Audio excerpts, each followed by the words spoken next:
share ko sa inyo ang aking skincare. So, every night po, bago matulog, syempre, kailangan maghilamos tayo. At ito ang ginagamit kong soap, ang Rejuvenating Soap. After po maghilamos, gagamit po tayo ng toner. Okay. So, ayan, lalagyan na po natin ng toner ang ating buong mukha. Bakit po ba napaka-importante na linisin po natin ang ating mukha bago po tayo matulog? Kasi po, yung pong mga dirt at mga bacteria na na-build up po throughout the day para po matanggal at malinis. At isa pong importante, ay yung mga pores po natin, iniiwasan po natin mag-clog. So, ganyan po ang ginagawa ko. Pero tignan nyo ha, kahit nakapaghilamos na ako, tignan nyo. Ang dirt, it's right there. Makikita nyo po, ayan o. Diba? So, imagine kung matutulog tayo nang walang hilamos. Nako, hindi po maganda sa skin natin yan. So, ugaliin po natin na bago tayo matulog, tayo po ay maghihilamos, maglilinis ng mukha. At ganyan, para po maiwasan ang pagkaklag ng ating pores at magkaroon ng wrinkles. Tingnan nyo, oh. Nakita nyo yung dumi? So, after ko pong maglagay ng ating rejuvenating toner, okay, maglalagay naman po tayo ng ating rejuvenating cream. So, every night po, ganyan ang ginagawa ko. Ilalagay natin to overnight. Ayan po. At aside from ganito po ang ginagawa ko every night,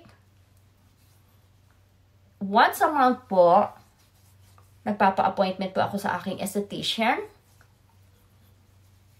para po malinis ang aking mukha. Okay? So, na-maintain ko po yan. So, once a month, I make sure I see my esthetician for maintenance po. Ganyan po ang ginagawa ko. Kaya naman, ay iwasan natin na magkaroon tayo ng wrinkles. Okay. So, ayan po. Ganyan lang po siya. Ganyan lang po ang ginagawa ko. Napakabilis, napakadali. Pero kung minsan po, kung talagang pagod na po kayo, po pwede naman po, kung meron po kayo yung, kahit hindi na po kayo maghilamos, yung tinatawag na cleansing oil, basta matanggal lang po yung mga dirt na nasa mukha natin. At saka isa pa po, kung hindi tayo maghihilamos bago matulog, syempre, yung mga dumi na nasagap natin sa maghapon, didikit po yan sa inyong mga unan. Okay? And then, yung unan, syempre, dudumihan yun. Tapos, the next day, gagamitin na naman ninyo the same unan, di ba? So, kailangan ma-maintain talaga natin ang ating skin para hindi tayo magkaroon ng mga wrinkles. O, di ba? Importante yan. Lalo na pagka nagkakaedad na tayo. Syempre, no? Kailangan parati tayong maganda. Ayan, ganyan lang po ginagawa ko. Napakasimple. Every night, ganyan. Wash your face, toner, plus yung cream na ginagamit ko, rejuvenating cream. At lahat po itong ginagamit ko ay from my esthetician.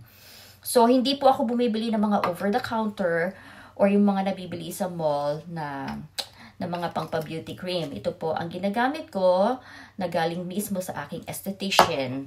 Okay. So, sana po ay nagustuhan ninyo ang aking video na napaka-igsing video, napaka-simple. Na-share ko lang sa inyo ang aking beauty cream, beauty secret. Okay, so marami pong salamat sa panonood. Don't forget to click like, comment, share, and subscribe po. Alright, so see you guys later. Bye and good night.